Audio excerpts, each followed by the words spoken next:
Hello, today is Wednesday, August 31st, 2016, and I am your host, Sue Brown, and welcome to info2rail, your freight train to modern media. How y'all doing today? Well, I want to start off by telling you guys in New York, it has been a scorcher and a half. We have had weather over 90 degrees pretty much every day, and not too much rain this year at all, so today we are fortunate enough to have a little bit of rain. Thank you, Lord. I want to welcome you all to our show, and we have a great show in store for you. We are very fortunate to have, back by popular demand, L A Marzulli with us today. Very excited about that, guys. That's going to be an awesome show. First, I want to take a little glimpse into the missing person files, and for this interview, I wanted to take the time to do a update on what I had learned according to Channel 10 News on August 26th. 2016, there was an update about Brittany Drexel, and I wanted to update you guys about her. Witness claim Brittany Drexel was kidnapped, shot, and fed to the alligators. Witnesses claim a missing child teen was kidnapped, shot, and dumped into an alligator pit, according to a new report by a South Carolina paper. The report cites a statement by an FBI agent in court papers who says he received a tip from a prison inmate. The inmate claims he was present when Drexel was killed. 17-year-old Brittany Drexel went missing while in Myrtle Beach in 2009. Authorities have searched for years, but Drexel has never been found, and no one has been charged in this case. However, earlier this year, authorities said they believe Drexel was held against her will and killed. According to the news report, inmate Taquan Brown, who has recently been sentenced to 25 years on a manslaughter charge, made the jailhouse confession. The report says Brown told investigators he went to a stash house to meet with a friend and saw a teen sexually abusing Drexel. While Brown was at the house, the report says Drexel attempted to leave and was pistol whipped and then shot. After that, it's not clear what happened to Drexel. However, the FBI agent says several witnesses have said Drexel was placed in an alligator pit. No one has been charged in this case, and police have never officially identified any suspects or talked about what actually they believed may have happened to Drexel. However, in June, they held a press conference where they said they believed Drexel was dead and that she had been held against her will. However, agents were quiet about how they learned of those new details. At the press conference in McClellanville, South Carolina, Brittany's mother, Dawn, said Brittany's life was stolen from her in a brutal and senseless fashion. Both of Brittany's parents also pleaded for anyone with any information to come forward. Chad Drexel said, "We need everyone's help to bring something from her home to us. We need your help. Dawn Drexel said, "We need your help so we can find Brittany's remains and bring her home to lay her to rest and make sure the monsters like this can no longer victimize this community or kill anyone else's children." You guys, this is such a sad thing, and I had such hope that they would find Brittany Drexel alive. I pray that this is not true, but, it's in God's hands. I just pray that if somebody really does know something about this or that can lead to, any more information on this, that someone come forward. My heart, my condolences, and my prayers go out to her family. God bless you. We're going to take a short break now, and when we return, we will have L A Marzulli with us. Stay tuned. Don't go away. We'll be right back. Okay, we are back with L A Marzulli. L A is the author of the Nephilim Trilogy. The Nephilim Trilogy made the CBA bestseller list and continues to thrill readers a decade after the first book in the series was published. Marzulli received an honorary doctorate from Pacific International University for his work on the Nephilim Trilogy. Marzulli is also the author of the nonfiction works Politics and Prophecy and the Supernatural. The book packs a hard-hitting expose of how the current political landscapes may bring about ancient biblical prophecies, which then may trigger supernatural events that are foretold in the book of Daniel and Revelations. His latest offerings, The Alien Interviews, featured 17 personal intense interviews with people who have been directly involved with the UFO phenomena. The book was written for the skeptic with various worldviews presented as to what this phenomena may be. He has also teamed up with film producer Richard Shaw to create the Watchers DVD series. Marzulli has lectured on his exhaustive research and conferences and churches, as well as made appearances and interviews on numerous national radio and television programs. He is back today to talk with us about his new Watchers 10. Hello, LA, and welcome back to info2rail, and thank you so much for being with us. Great to be here. Thanks for having me on again. Well, we are very excited to have you back because we know now that Watchers 10 is out. So congratulations on Watchers 10. I watched it, and it is amazing. Thank you. There's a lot of information in that film, and I told people before we released it that I was having trouble believing some of the things that we discovered, or at least getting my head wrapped around some of the information that we reveal in Watchers 10, because it's just groundbreaking material. There's so much of it that it's where do you focus on? Do you focus on the creature, the winged creature, the fairy, or I call it the winged nightmare? Do we focus on the Afghan giant, the DNA evidence that we finally reveal in Watchers 10? Do we focus on what appears to be an academic cover-up at the Catalina Island Museum? I mean, what the heck is that about? So lots to talk about in Watchers 10. And of course, the companion book, Nephilim Hybrids, has all that plus more topics that we don't go into in the film. Well, I can definitely say the winged creature was very interesting. As a kid, you think about little fairies like this or little things like this, and to see something real like that was absolutely amazing. Can you tell us about this? I will, and we're in the process of actually doing more testing on it. We have access to the creature, or the winged nightmare, or the fairy, depending on who you talk to. Jaime Maussan calls it the creature. Richard Shaw, my business partner and the director of Watchers 10, calls it the fairy. I call it the winged nightmare. So it's just like, I'm probably the least politically correct out of the three of us. But deferring back to Jaime, because he's the one that broke the story. Jaime Maussan is a investigator. He's got a television show that's been ongoing in Mexico literally for years. And when we were down in Mexico City in 2013, filming Jaime Maussan for Watchers 7, Jaime does this whole show on UFOs. And folks, before you start rolling your eyeballs on this, you got to understand that the UFO phenomena is real and burgeoning and not going away. And the countries of Mexico, Spain, Portugal, the UK, France, Japan, and others, including the Vatican, all have come on the record stating that the UFO phenomenon is real. So the U.S. is sort of the elephant in the room, or the gorilla in the room, and we haven't said anything yet. We haven't revealed. We sort of poo-poo it. That's why, the 50th anniversary of the so-called Roswell crash. Oh, Roswell solved, and the Air Force comes out with this ridiculous rebuttal. Case closed. No, it's not. They just made up stuff. But I could go down that rabbit hole, so I won't. Okay.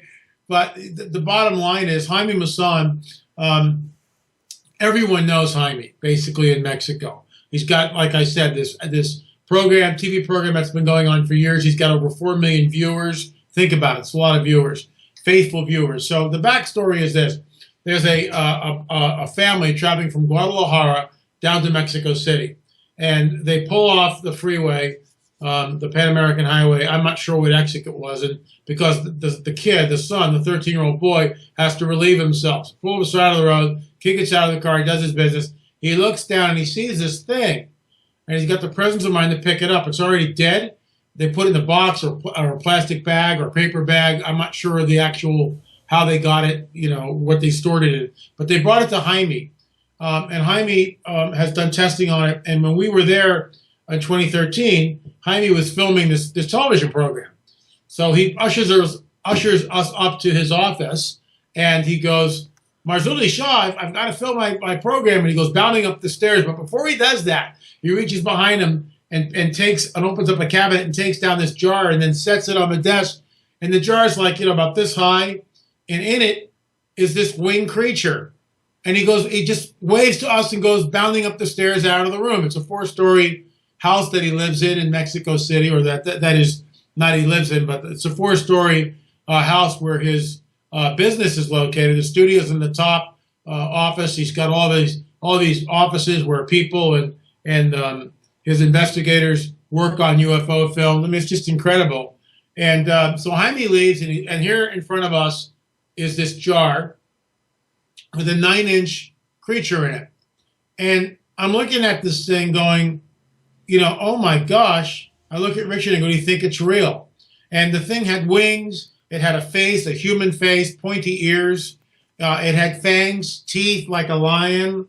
It also had a stinger coming out that looked very much like a scorpion stinger, a tail. In other words, it had 2 arms, 2 legs, and from the back, there was this stinger that came out like this. And the x-rays show, and let me just show you what this looks like. The x-rays show it here. Is the camera on, Sue? It's not, but I can, if you send me a picture of that, I can actually put it. Well, yeah. Well, and you can see it for yourself. Then I'll turn my camera off. It's less distracting for me. Live radio, folks.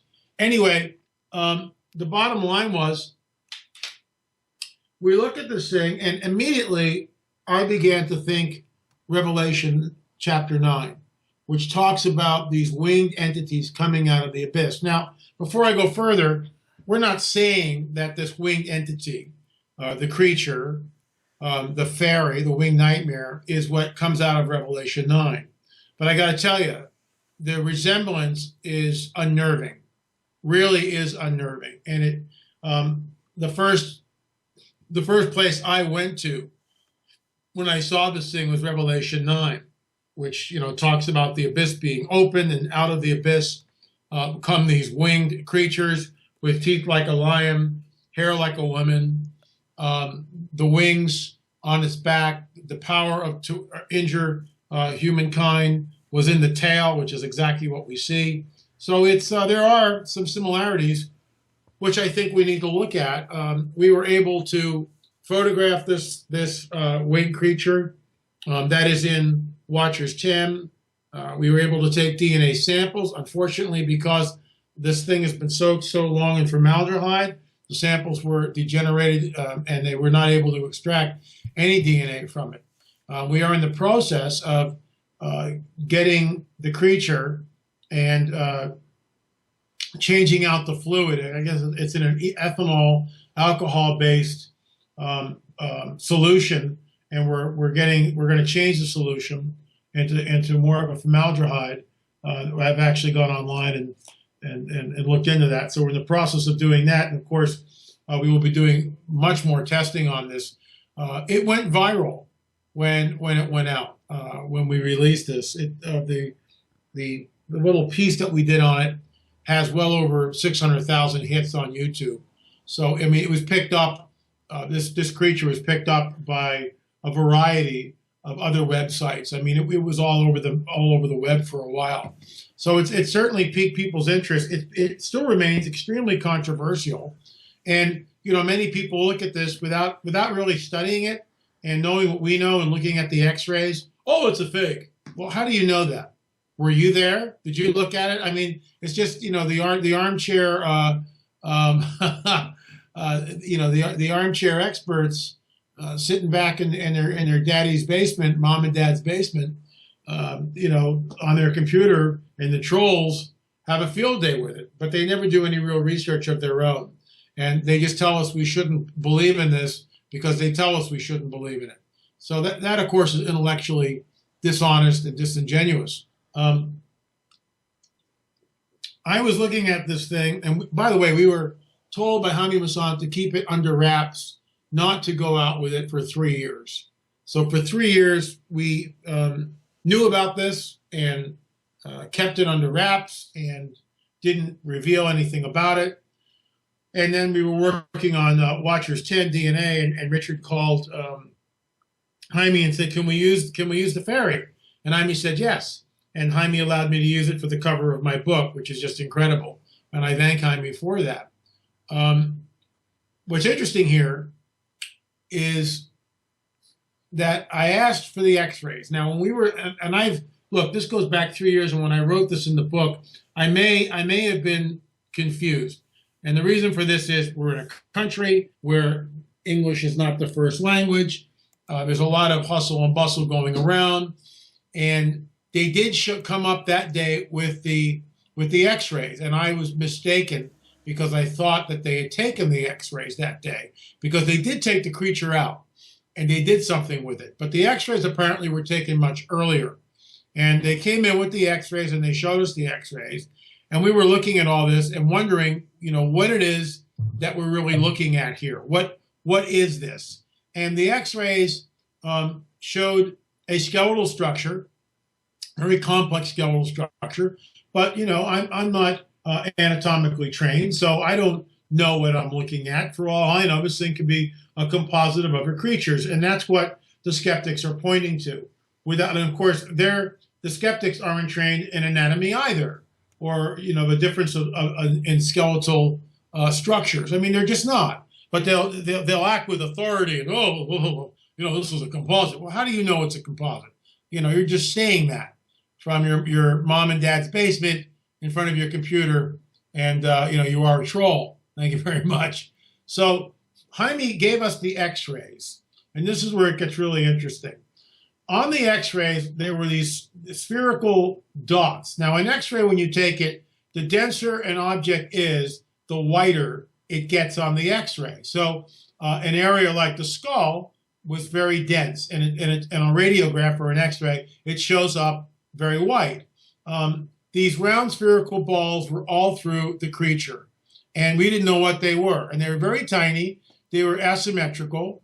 What I mean by that, they were placed in sort of all over the creature's body. We didn't know what it was, and this is where I was leaning towards the idea that this was a hoax, and because maybe these round dots, whatever they were pieces of metal or some sort of attachment device where the hoaxer or the forger cobbled this thing together. And that's what I was, positing. That's what I was sort of putting out there. And, but Rick and I had no idea what this thing was, what these round spherical objects were. We just didn't know. And so, to cut to the chase, we were set up to go to a veterinarian and have the vet examine this. Now, a veterinarian is trained in anatomy of many different creatures. I mean, look, a human doctor has to worry about the human skeleton. That's what he's going to worry about, what the human skeleton looks like. Okay, I get that.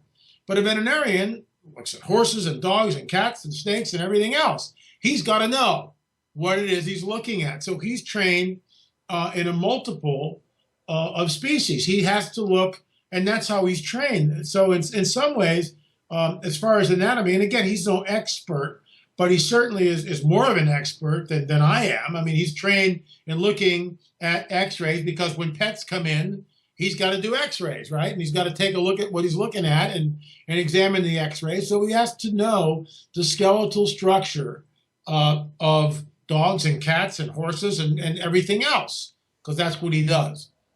So we were set up to take the x-ray that was given to us from Jaime to the veterinarian on a Saturday. And lo and behold, the vet calls up and cancels the appointment. He's swamped, he's busy, he can't fit us in. So we're, Richard and I are both crestfallen at this. And because we don't know where they go with this thing in Watchers 10. Should we not? What if it's a hoax? We'll have egg on our face. And either way, we were going to just tell the truth. If we discovered it was a hoax, then we were going to say it was a hoax. If we discovered something else, then we would say something else. If it was real, then that's what we were going to go with. So Richard, unfortunately, had to hole up because in his edit suite, because he's editing Watchers 10. He's on a deadline. We've got to get this stuff out. We've got like 1,600 pre-orders, people that are chomping at the bit for this thing. So that's it. That was the door on Saturday. Doors closed. No more shooting. We're done. That's it. So Monday morning, I call the vet and I go, look, can I come down? And he goes, yeah, sure, come down. So I make an appointment. I come down there and I walk in. I've got the x-rays. copies of the X-rays. They're mounted on poster board, presenter board. And I go in, and I don't know this vet from Adam. He doesn't know me. He certainly has no Nephilim dog in the hunt. I don't know this man's particular worldview, but it certainly isn't my worldview. I don't believe it's a Judeo-Christian worldview. Now, I could be wrong on that, but I've never, he's had ample opportunity to sort of tip his hand if he was a believer, but I don't think he is. But that's, regardless of that, that really doesn't come into play. The only reason why I'm stating that is to let the audience know that, this guy isn't like a Nephilim hunter or, anything like that. That's not what he does. He's a veterinarian. And he lives, a considerable distance away from where I am. So, I had to drive for over an hour to get there. And, I'm there. And again, I don't know this guy. And I show him the X-rays and I go, look, I realize this is really strange, but you're a vet. What do you think of this? So my first question was, and I had my iPhone on, and he allowed me to tape him, with an audio. And that's what I did. I turned on my camera, my video camera on my iPhone, turned the phone down, showed him that, so that the lens of the camera was basically blacked out because it was on the desk. And but I had the audio, and he allowed me to record the audio of the interview. And the first question I asked him was, do you think this is a composite made up of other creatures? And, he's looking at the X-rays, and he's going, oh my gosh, this thing's got wings. Where did you get this? And I told him the backstory, just like I told you. And, he was really taken aback by what he was looking at, because it's just not, something like that just isn't supposed to be there. In all of his training, he's never seen anything like that. He basically states that. And he looks at the X-ray and he goes, LA, if it's a hoax, it was done by a master. And he begins to explain the way the rib cage and the sternum and the skeletal structure, and the fact that the leg bones and the arm bones are hollow, just like a chicken bone would be. All this is on, it's on Watchers 10, it's in the film. It's also the transcript of that conversation is recorded verbatim in the book Nephilim Hybrids. And it's just fascinating to sit there. I mean, this is real cutting edge stuff. I mean, there is no book you can go down to the library and read up on it. You just can't, This is cutting edge, never before documented that I'm aware of. And so he's looking at this, and we're looking at the stinger and the wings and the radiograph, and where the wings attach to the upper shoulders. You're not like on the sides. They attach right behind the shoulders. Now, we all know that the human beings have shoulder blades there, but we don't have wings. Well, this creature had wings. And where the radiograph shows, again, the denser the bone is, the thicker the material is, the whiter the radiograph appears. The object, that area in the X-ray, the radiograph, appears brighter, okay, whiter. And there were two areas which were very bright. One, of course, was the area around the skull, very, very white. The other one was the area right behind the rear or the shoulder blades, which was also very, very hot. So we're looking at this, and we're just blown away by what we see. Also, the pelvic girdle, where your hips are, that was also much whiter. So there were three places, just like you would expect. The cranial area was very white. Behind the shoulder blades, where the wings attached, was very white. And the pelvic girdle, where the entire skeletal structure attaches. The legs and the spinal column and everything else attaches to the pelvic girdle. Fearfully and wonderfully made. So this thing, first of all, let me just digress. I think it's a hybrid of some sort, and we'll leave it at that. Other than that, I don't know. So we're looking at this thing, and he's going, well, it's kind of weird that the radiograph would show the area behind the wings so bright. And I said, well, yeah, but this thing flies, and it's got wings, so it's got to have like a bone structure and a skeletal structure that's just wouldn't be there. That's exactly what we would expect to find. And he agreed with me on that. And then let me get a slurp here. And then I go, well, what about these cylindrical objects in the X-ray? And he goes, oh, I've seen those before. I go, what do you mean you've seen those before? And he goes, well, sometimes they'll bring a cat or a dog in, and someone shot it with a BB gun. those are BBs. And I go, BBs? I'm still not, putting this thing together. And he goes, yeah, BBs, like buckshot, like birdshot. And at this point is when I just went, oh my gosh, because I realized that this thing was shot out of the air. And when I got finished the interview, and I thanked him profusely for the information, I got on the phone in the parking lot and called Richard Shaw, my business partner and the producer, co-producer and director of the Watcher series. And I said, Rick, you're not going to believe this. Those round dots are birdshot. And he went, yes, yes. He was all excited because now we realized that it wasn't a hoax.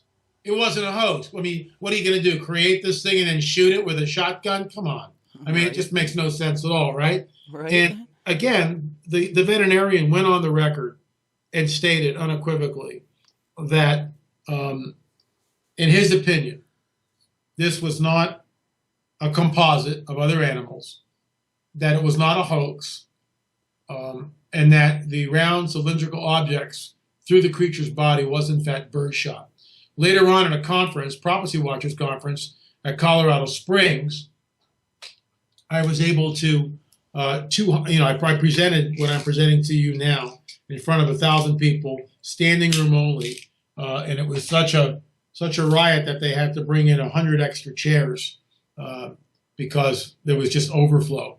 People really wanted to hear about this information, and two hunters, that no collusion between either of them, came up to my table, my book table, where I had pictures of the X-rays, and they came up at the end, after my presentation, and stated on the record that the birdshot was number 7 birdshot, and that this thing was shot between 50 and 75 feet away. So we believe it's real, that it's not a hoax, it's not a composite. We are in the process of getting more testing, multiple X-ray shots, and we will do all of this probably in the next month. That is awesome. I cannot wait to find out what you guys find out. I thought that was the most unique, cool thing I've ever seen. Yeah, I mean, it's I don't know about cool. To me, it's just extremely unsettling. I mean, really unsettling. And as Gary Stearman pointed out to me, Gary Stearman is one of the smartest people I've ever met in my life. I call him affectionately elder brother. And Gary stated to me that the fact that this thing was here, the fact that it's out there, maybe indicates the lateness of the hour from a prophetic standpoint. What I mean by that, when we read our Bibles and we come to Revelation chapter 9, all too often, many of us will just dismiss what we read in Watchers 9 as allegory. Oh, well, what really comes out of the abyss really isn't that. Well, that's the problem. I come from a supernatural worldview. I believe that the supernatural is more real than the natural world around us, that this is a mere shadow of what is really reality. And, interestingly enough, the scientific community is basically beginning to state that this may be what appears to be, reality is actually some sort of a holodeck. We are in a holographic universe. And that's bizarre to begin to travel down that rabbit hole for a while. But be that as it may, when I read that an angel comes down and unseals the bottomless pit, and out of this thing come millions of these creatures, locust-like creatures, with a face like a man, teeth like a lion, hair like a woman, wings, and the sound of their wings are like, horses and chariots. I mean, I can only imagine what a couple 100,000 of these things flying through the air would sound like. It'd be terrifying. And the power to hurt mankind was in their tails, and their tails were like the sting of a scorpion. And what people don't realize, that's exactly what this thing looked like.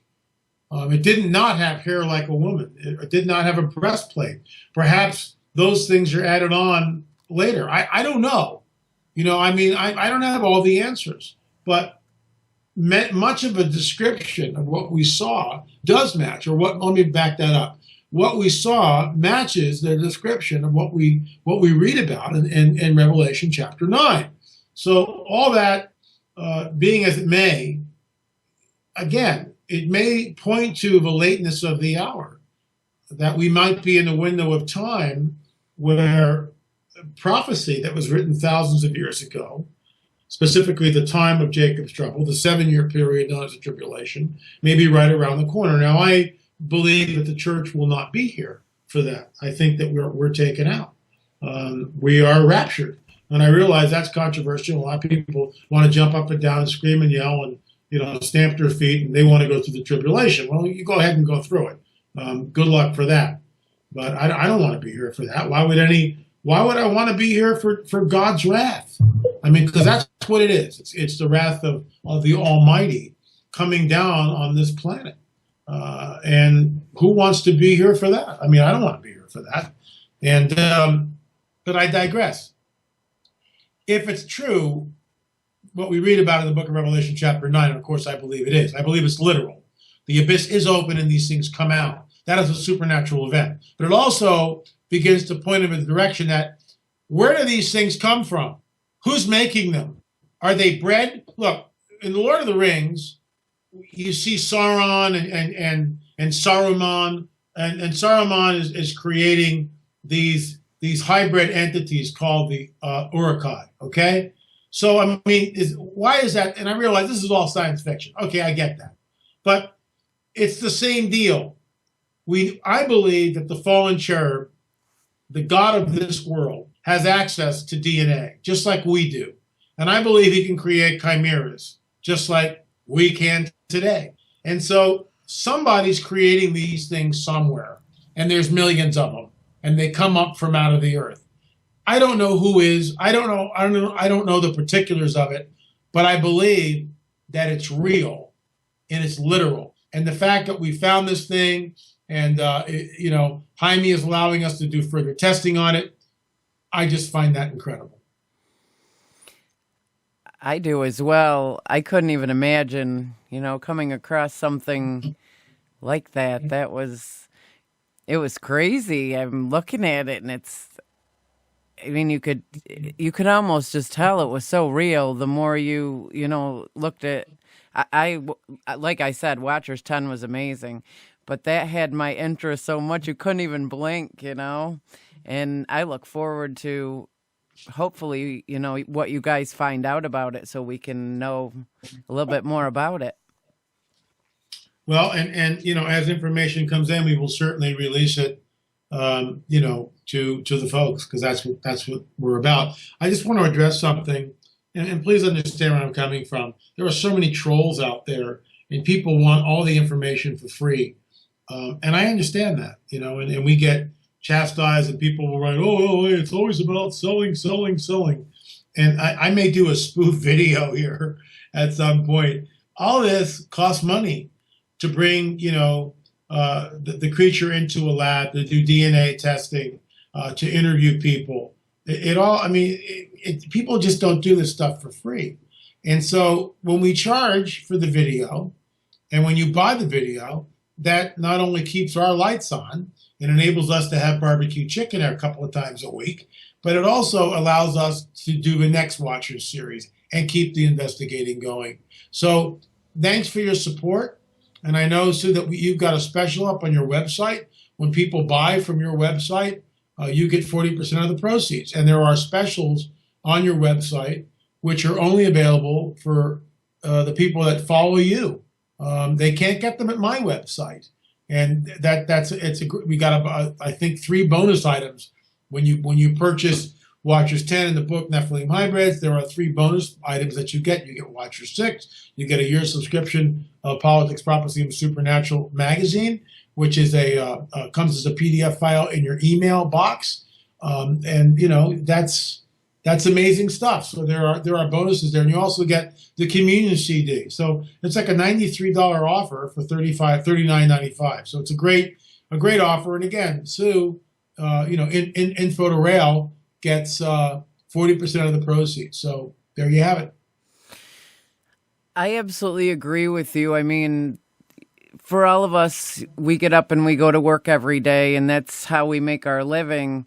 I mean, it's definitely, to give information for nothing, you got to be able to live. And I absolutely agree with you on, these trolls think, and I've heard it before, Sure. everybody's just trying to sell a book to get the money. Everything in it's just, lies and whatever they make up. No. I mean, I happen to notice in the work that you do how much research goes into that and how much money that has to cost to have that research done. So I absolutely agree with what you're saying. Well, I appreciate that. And I mean, most of these people are trolls. They're the type of people that would vote for Bernie Sanders. They all want free stuff. And you know what? Free stuff, that's communism or socialism. And it doesn't work in a capitalistic society. And if you don't like capitalism, may I suggest you move to Venezuela, where they have a nice little socialistic system that borders on communism that is now completely collapsed. Thank you very much. And Obama, I'm waxing political here, but Obama has created a semi-socialistic country where we now have Obamacare. And, you didn't make that. Well, I take umbrage with the fact that you tell me I didn't make that, because with all due respect, Mr. President, I did make that. And I spent a lot of time and a lot of hours to do it. But you penalize me with your egregious taxes more than any other administration. You've collected more taxes than any other administration in history, and yet we are now $22 trillion in debt and counting. You are definitely trying to break the back of the middle class, and you've basically done it. And here's the rub, and when people don't get these so-called millennials who want free stuff, that somebody has to pay for your free stuff. And Venezuela is a microcosm of how that works. And unfortunately, most of the people who are hearing this will just start ranting and raving. Do some research on Venezuela. 2016 was actually happening there. The country is complete chaos. Complete chaos. There is no food. The services are broken down. The entire country has collapsed. Okay, the entire country. The cities have collapsed. Out in the country, life kind of goes on because people can grow things. There's farms, but there's been a mass exodus of the populace out of Venezuela to neighboring countries because there's nothing to eat. In fact, there was a clip on one of the sites talking about a mob broke in and killed the horses and some of the zoo animals and ate them. So that's where we are. That's where we are. You want free stuff? Move to Venezuela or go back to the good old communist system, which also collapsed in the Union of Socialist Soviet Republic, the USSR. Do some studies there, how that worked out. Doesn't work out because people need an incentive to work. And we've seen this. I'll just tell you a quick story and then I'll get off my high horse here. I went to a store a while back, and it doesn't matter what the store was selling. It could have been, we'll just say it was widgets. It was actually a fireplace store, but it could have been anything. Could have been any store, USA.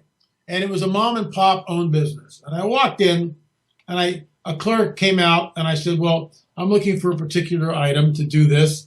And this guy was not interested in selling me anything. We wasn't creative. Well, we don't carry anything like that, Mr. Marzulli. Well, but do you have anything I could kind of maybe jerry-rig and make it work? No, sir, we don't. I mean, it was like, no, sir, we don't. There's nothing that will work here, nothing in the store that will fit. It was a fireplace store. I was trying to put an end cap on a chimenea so the sparks wouldn't come out.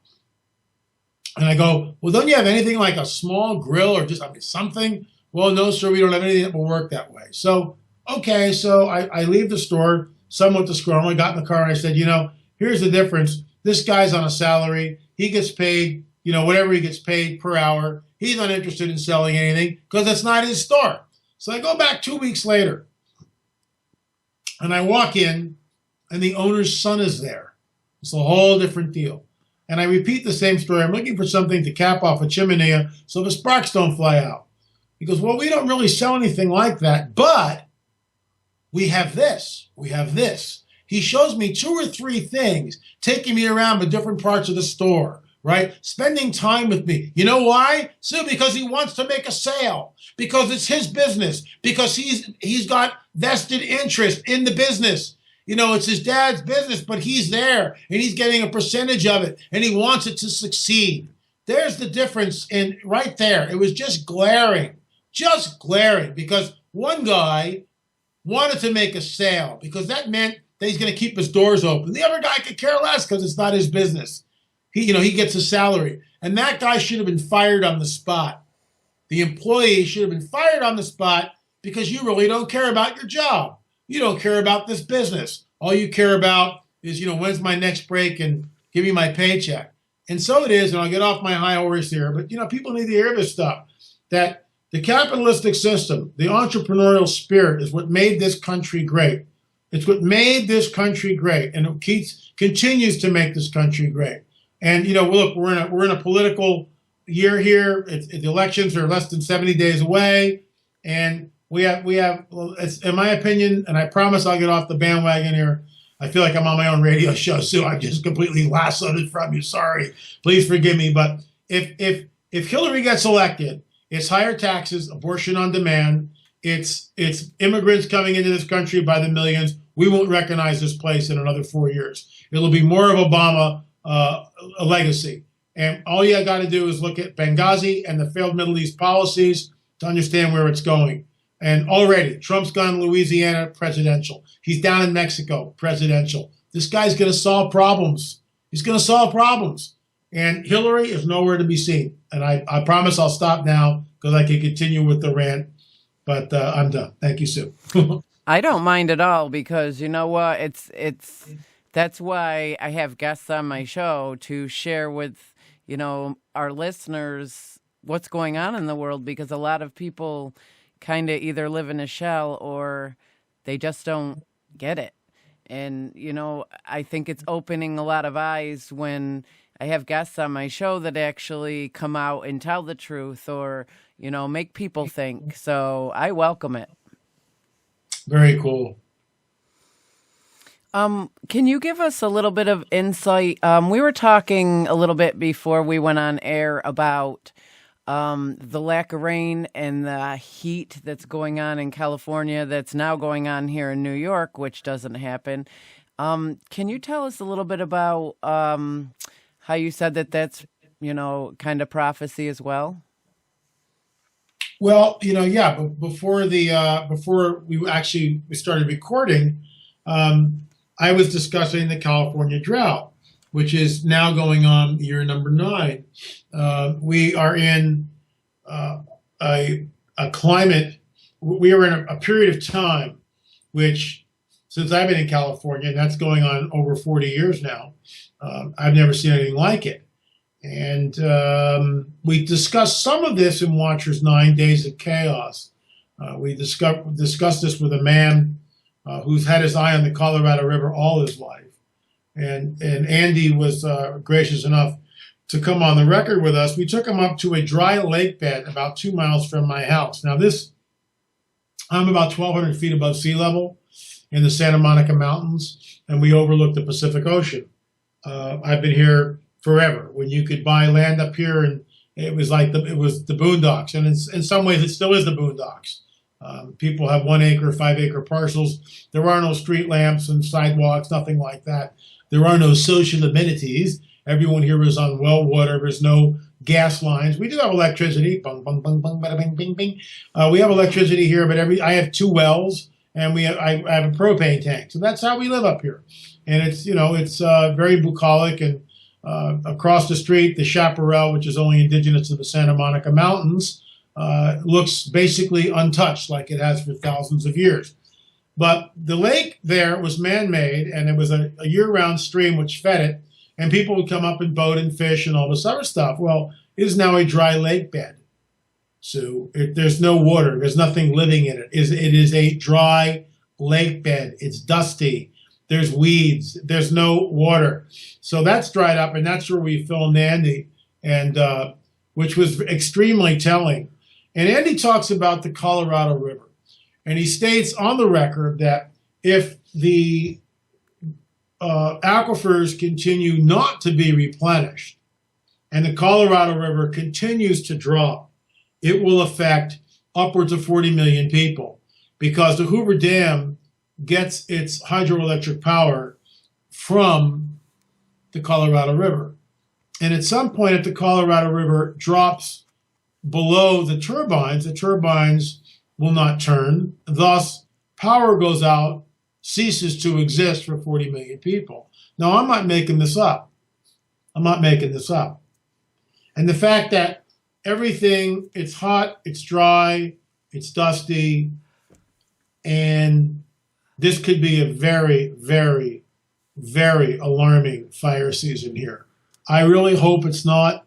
If you've ever been in a wildfire, and I have been, I've seen 3 or 4 of them in my stay up here in Malibu. But the 85 fire was the one that I was in, and that burned our canyon. And I got to tell you, when it came through, there was nothing left. I mean, nothing left. The place looked like an A-bomb hit it.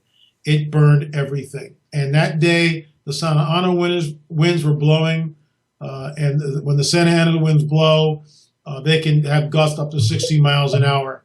The ridge above me had flames shooting up, 100 feet? Got pictures of it, 50, 60, 100 feet. And this thing swept through our canyon, and I had this little barn behind the house.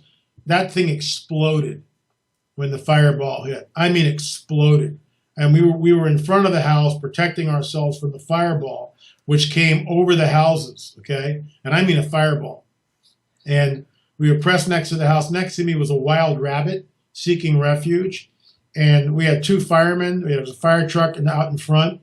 And after the fireball passed, which was probably about 2 to 3 minutes, and it was like, I remember looking to the left on the side of the house and seeing horizontal flames shooting by.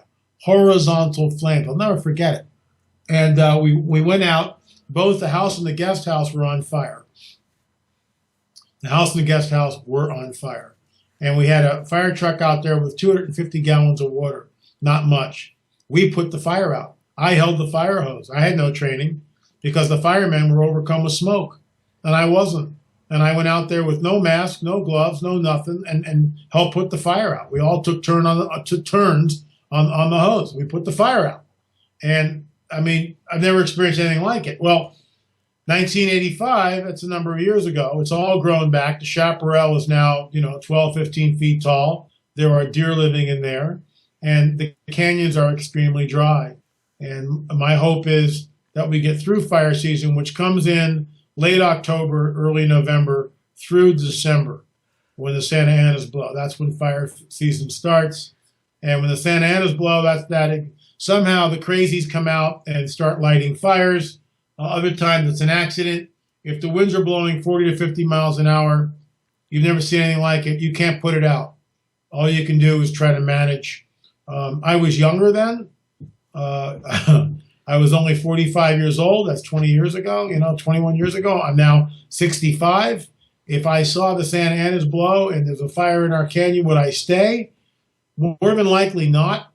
I would pack up the computers and make down to the coast and to put it in God's hands, because I don't have the vitality and also the stupidity that I had 20 years ago, staying behind and fighting the fire.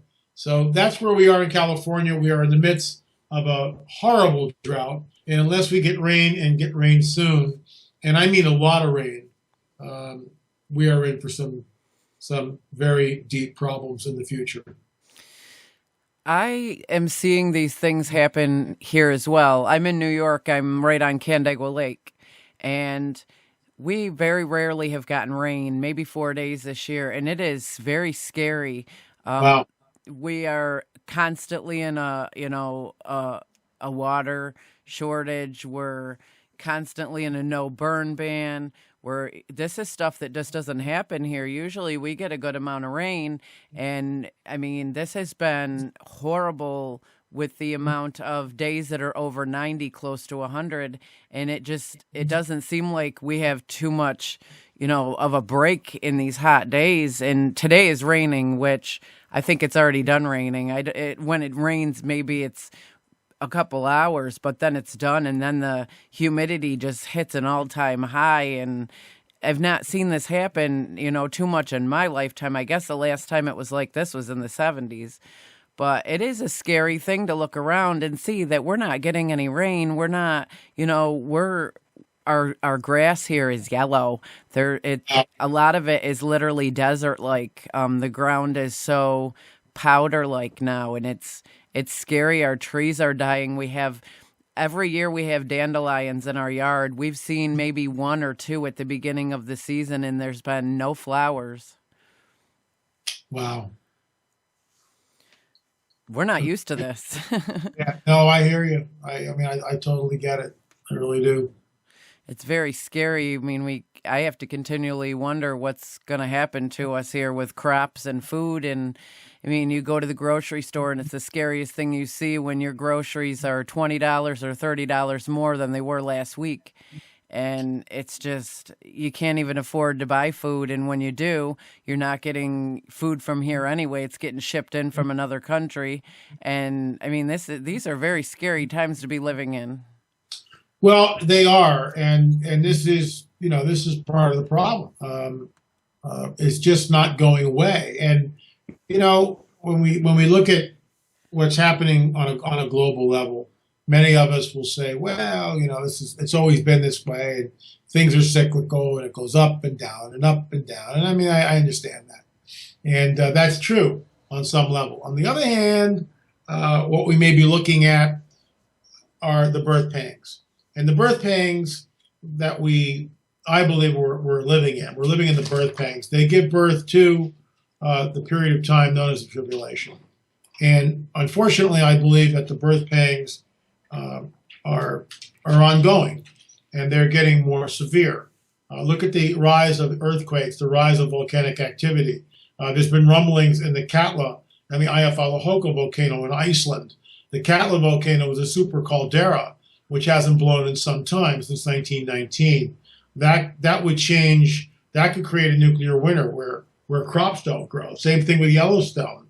Oklahoma City has now become, in some ways, the earthquake capital of the world. We look at the Zika virus, which now has got people terrified. We look at the saber rattling on a global level. And then people say, oh, LA, this is all fear mongering. Well, you can, those, you want to take that stance, you're an ostrich person. You want to argue each point? Let's argue each point. But if you don't want to look at these things collectively, a person will never understand where we are on the biblical prophetic narrative timeline. And we are very close to seeing something happen. And I realize, we've always heard this LA, blah, blah, blah, blah, blah. And that's why, for the most part, prophecy is not taught in the churches. And we do this really with our own jeopardy in mind. Because unless the people understand the times in which we live, they're blind to it. They don't understand. And I am, like I said earlier, I'm a biblical literalist. I'm a frank supernaturalist. I believe in the prophetic narrative that we see from Genesis to Revelation.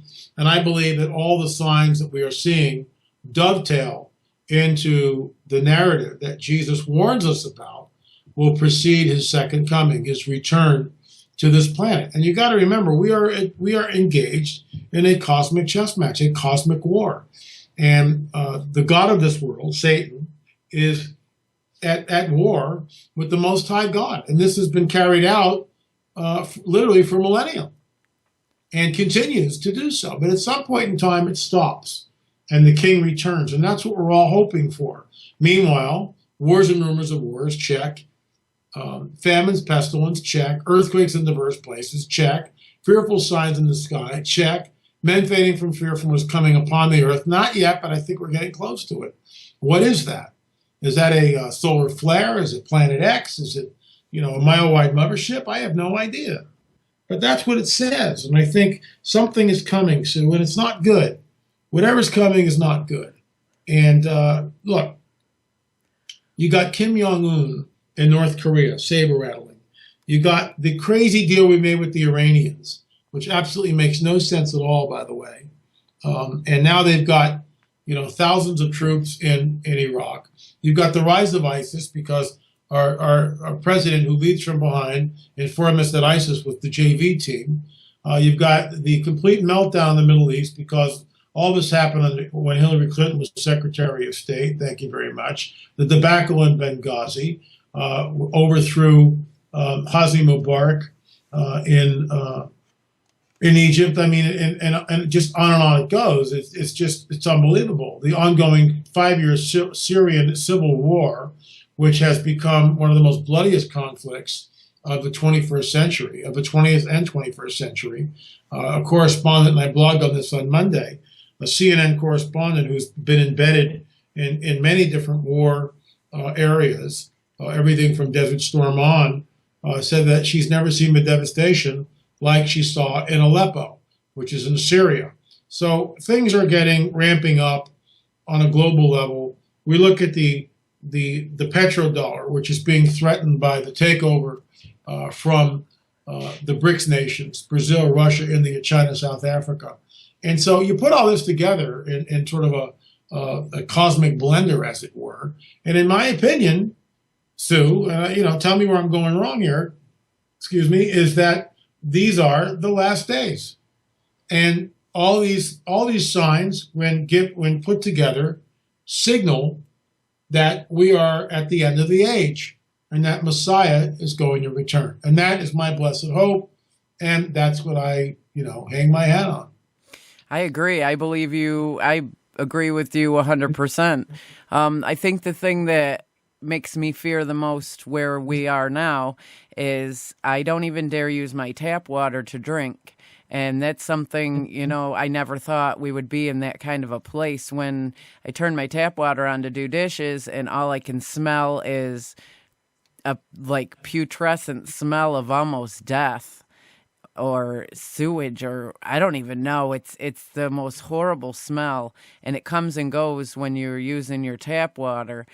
I don't drink tap water anymore, and I don't let my kids drink tap water either. So we're out, getting bottled water, which luckily is affordable, but it's getting up there. It's starting to rise. The cost of things is starting to rise because of the fact that, they know it's going to be in demand.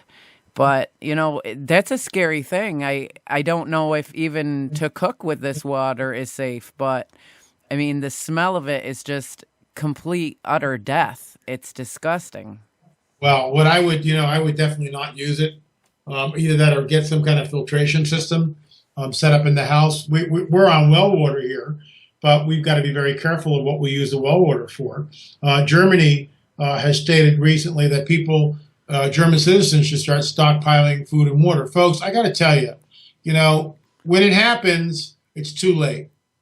It's too late to do anything when it happens. Now's the time. Now's the time to start stockpiling food and water. And if you don't want to do it, then it's who are you kidding? Look, I've seen this before when fires have come through where we live, and people panic. And I've seen it. I was on the East Coast when Hurricane Sandy hit, and the stores and the grocery stores are picked clean within hours.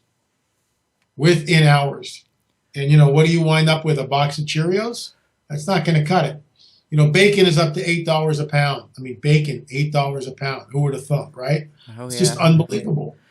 Look, we are in a window of time.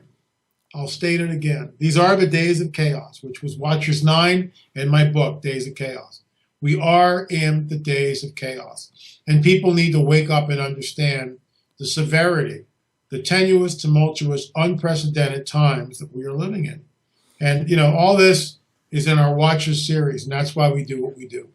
Well, it's kind of scary in the fact that, there's couples out there who both work and single mothers like myself.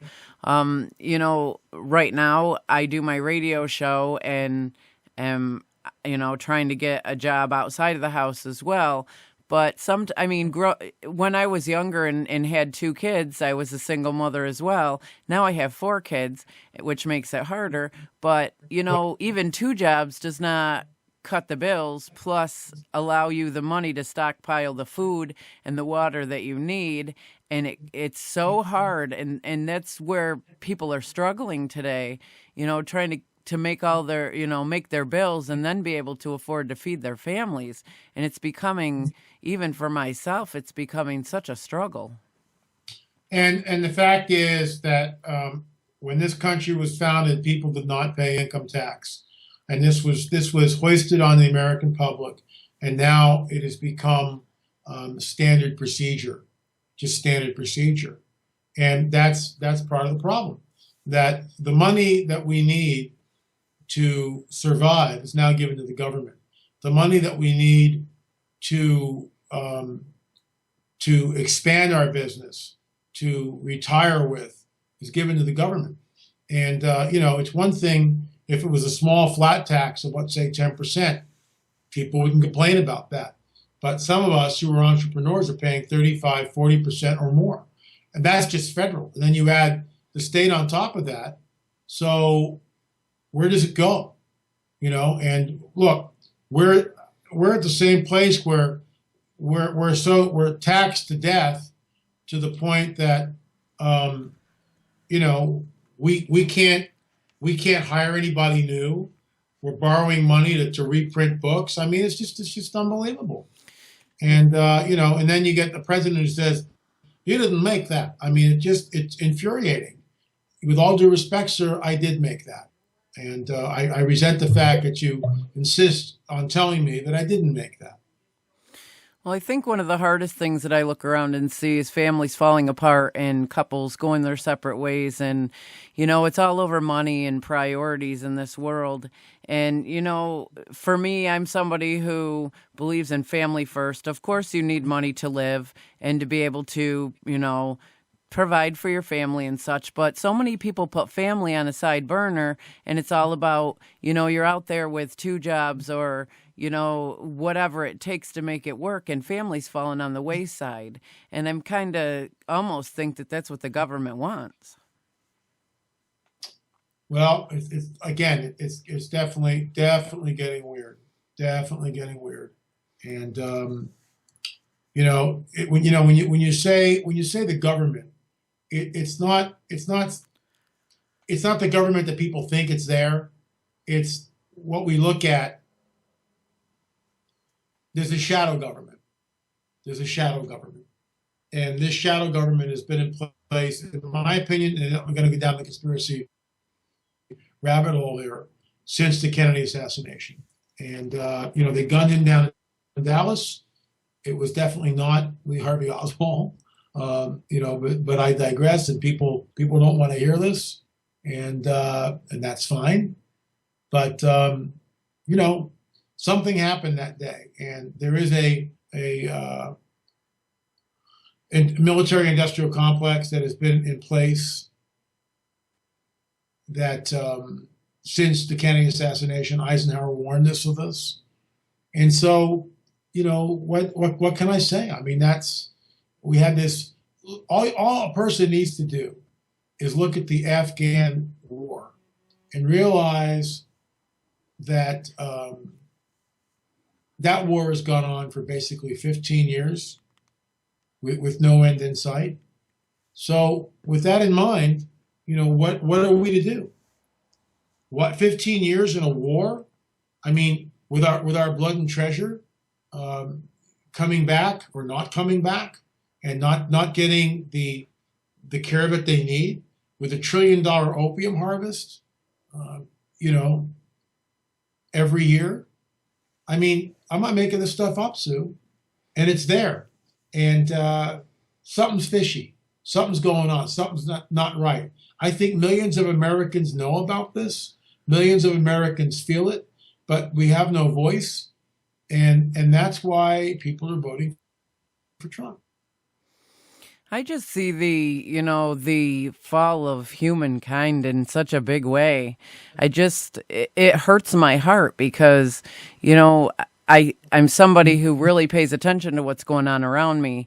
And the fact that, people used to stay together forever and they used to, build a life together. And now everybody's, expendable. You get in a relationship and, everybody's throwaway and everything's throwaway. And it just kind of seems like the whole world is just kind of going to hell in a handbasket, for, a lack of a better term. Well, I mean, we certainly are, getting to the point where, things are really strange. And, that's unfortunate, but that's where we are. Well, people just kind of they seem less human than they were. That's just my opinion, from looking around where I am. People just seem without any emotion, without any care for anybody but themselves. It's all about, making the next dollar, and it doesn't matter who you walk on to get it or who you destroy. And, to me, that's not what God intended us for. His word is about love. It's not about destroying one another. And it just kind of seems like everywhere I look, there's not much love and peace in this world. It's all about destroying everybody else. And I agree with you. And this, again, ties back into the biblical prophetic narrative that basically says, in the last days, men will become scoffers, lover of self. And there's a whole list of qualifications, and that, quite frankly, is exactly where we are, in my opinion. It's exactly where we are.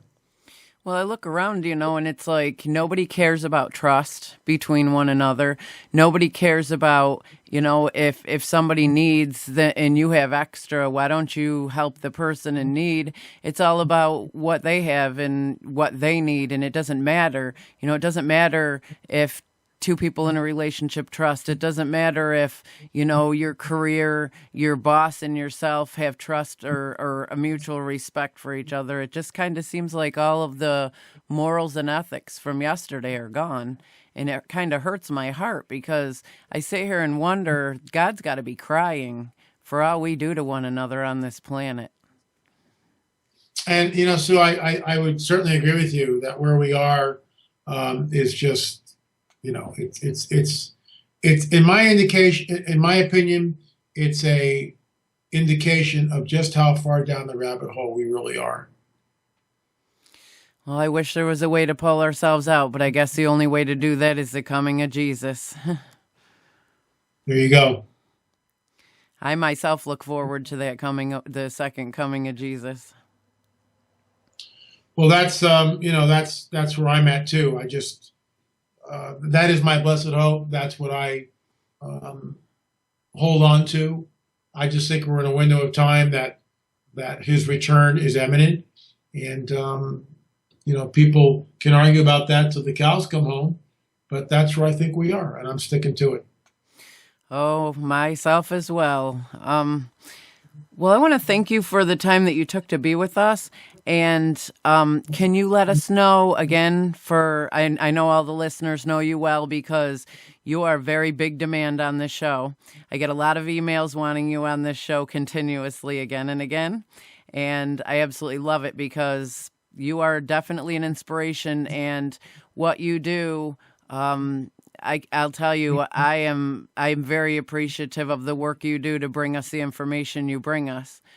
Could you give us your website and again tell us, where we can purchase all of your books and your DVDs? Sure. The best place right now is to go to your website, Sue, and info2rail, and purchase Watchers 10 and the new book Nephilim Hybrids from your site, because there's bonuses there that we're not giving away, but we give it to you. So the folks that listen to your show will help support you, because you get 40% of the proceeds. So I'll point you to that. That's the place to go. You also can check out our YouTube channel, L A Marzulli.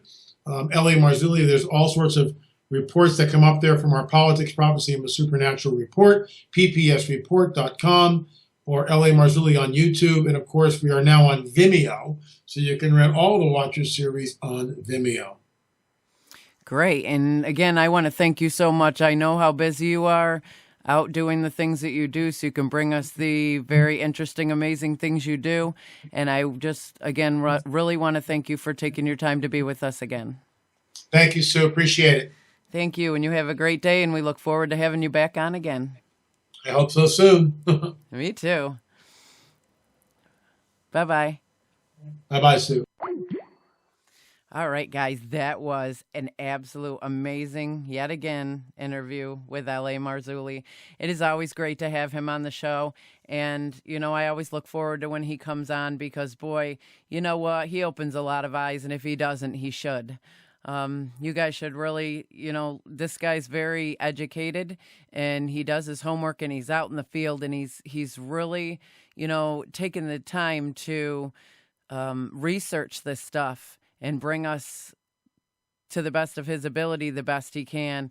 And you know what? My hat's off to him, and I really respect that and appreciate it. Well, that's all we have time for today. And we post all our shows on YouTube. And if you want to know more about our guests and upcoming shows, please feel free to visit our info2rail webpage, info2rail. Just type it into Google, and it'll bring up on Google our info2rail page, our YouTube, and everything that comes along with it. Again, if you guys are interested in purchasing L A Marzulli's material through me, just go to type in info2rail into your Google sites or into your Google thing, and that will bring you up to our Google sites where it is right there for you guys to click on and enjoy. I want to thank each and every one of you for joining us here at info2rail. You guys, and I can't even thank you guys enough. Between the guests and the listeners, you guys are what makes this possible and makes this happen. And I want to tell you how much I appreciate each and every one of you. You are amazing. And I love you all. And again, I want to thank you, and I hope to see you here each and every week. You guys are the best. May God bless you and keep you, and may his face shine upon you in these uncertain times. We'll see you soon.